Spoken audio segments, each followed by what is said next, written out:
Good morning, my country people. Welcome back to my channel. And I'd just like to thank you so much for the love, for the appreciation that I get on my videos, on my Instagram. Like, you keep doing good work. I'm so impressed. Thank you so much. I'm going to talk to you about something really interesting today. At least my male audience, today you're covered. I'm not just about like female. Today I got you. So I'm going to talk about something called erectile dysfunction. So let me just start by saying this. I see so many young guys when I'm dispensing medicines at the pharmacy. So many young guys come and buy Viagra, sildenafil. I look at you and I'm thinking, you're in your 20s and you're taking Viagra at this age. I mean, what do you want to achieve right now? What is your goal? Boy, bro, that girl that you're trying to please, atakuacha tu. So, anyway, let's do this. So, what is erectile dysfunction? This is the inability to start an erection and to keep an erection for sexual satisfaction. You'll pardon my words. So what are some of the symptoms? Like when you want to, how do you get to this point when you're diagnosed? It's not like you just have like sex and then maybe you don't last long and then you're like, I'm having erectile dysfunction. No, this is how you know you have erectile dysfunction. First, you have trouble getting an erection. So you're a husband, you're with your wife, but you can't erect. Like you try all your means possible, but it's just coming up. That is number one.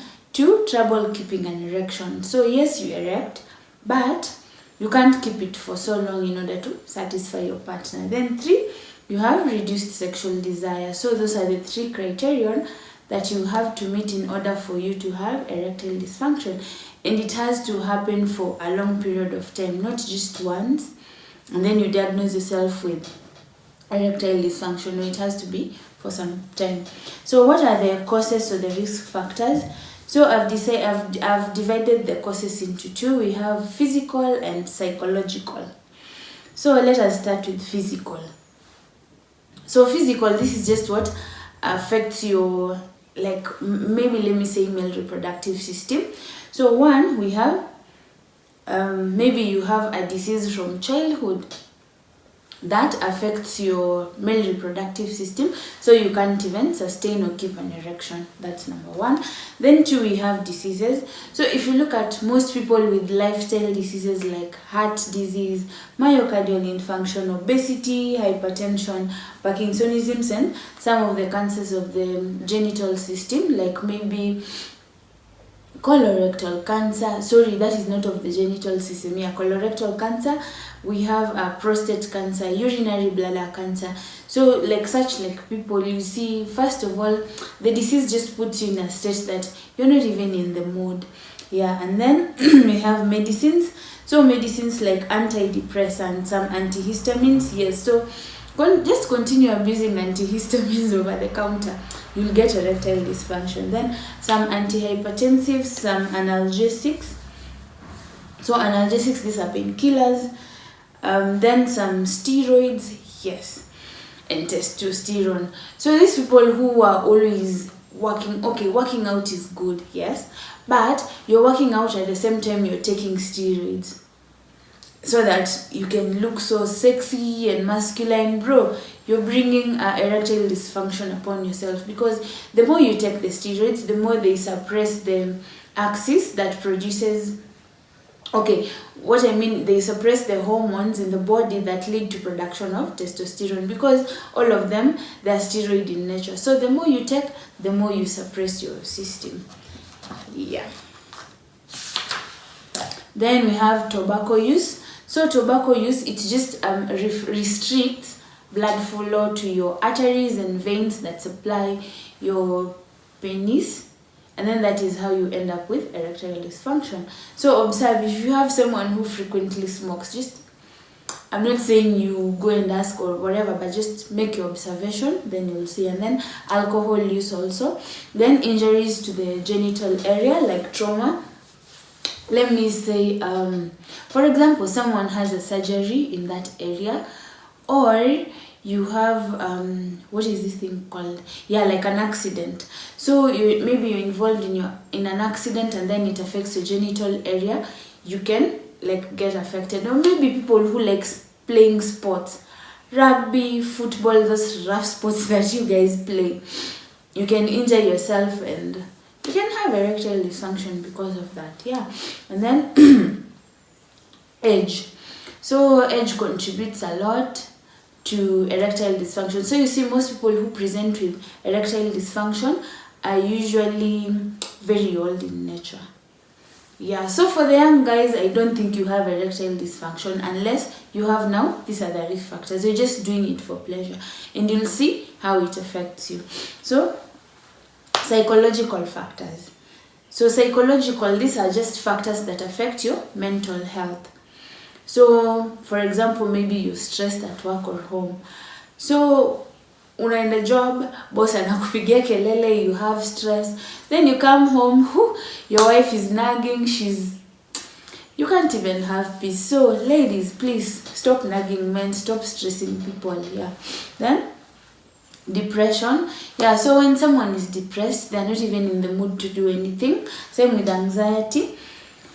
Yeah, but anxiety, there's something called performance anxiety, and this is due to, first of all, peer pressure. So maybe umechochana na marafiki zako, sorry to use that, and then you're like, udem lazima and stuff. Then when you go there, nothing, bro, nothing. Anyway, something called performance anxiety. So you see this girl, you're anxious, maybe you're like, maybe I'll not satisfy her, maybe I'll not do this. Yeah, that is how it comes about. Psychological, so take care of your mental health. Then insomnia, if you, I don't know how, like, this is related, but if you don't lack sleep, maybe you'll get tired. Sorry, what did I just say? If you lack sleep, you'll get tired, then it can affect your performance, maybe. Then moodiness, you just don't have the mood to do it. Or maybe we had a side chick, and then when you come to your wife, you don't have the mood. I see, yeah. Anyway, then peer pressure. Yeah, so maybe your friend has gone to the pharmacy to buy Viagra, and then they come and tell you, I was able to perform for 2 hours, 3 hours, and then you're like, maybe I'm a 1 minute, maybe I'm a 1 minute man. I need to do this, yeah. So stop peer pressure, guys. Stop pressuring yourself. Stop taking Viagra over the counter, and you're in your 20s, your 30s, your 40s. No, please don't do that to yourself. Then you have others like lethargy or fatigue, kuchoka tu. So maybe unafanya kazi kwa mjengo, or you just do like very very tough work, and then you come home, hauna psych, umechoka, so you just sleep. Yeah.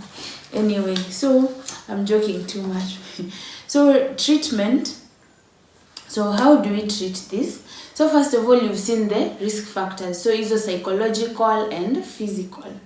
So if you have stress, punguza stress. If it's peer pressure, don't yield to peer pressure. Do you, man, do you. And like with practice, I think with practice you'll get better.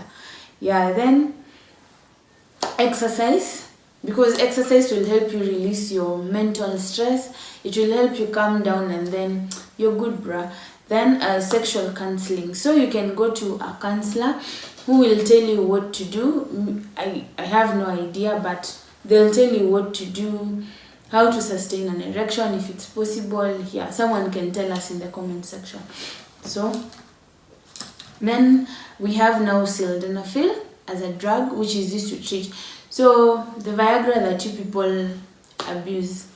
Then we have hormone replacement therapy. So maybe you've had a disease in childhood where you're not able to produce testosterone, so they'll put you on testosterone, and with time it improves. Then we have this bark extract. It's called Mukombero. I'm Luya, so that is how we call it. So I'm told it works.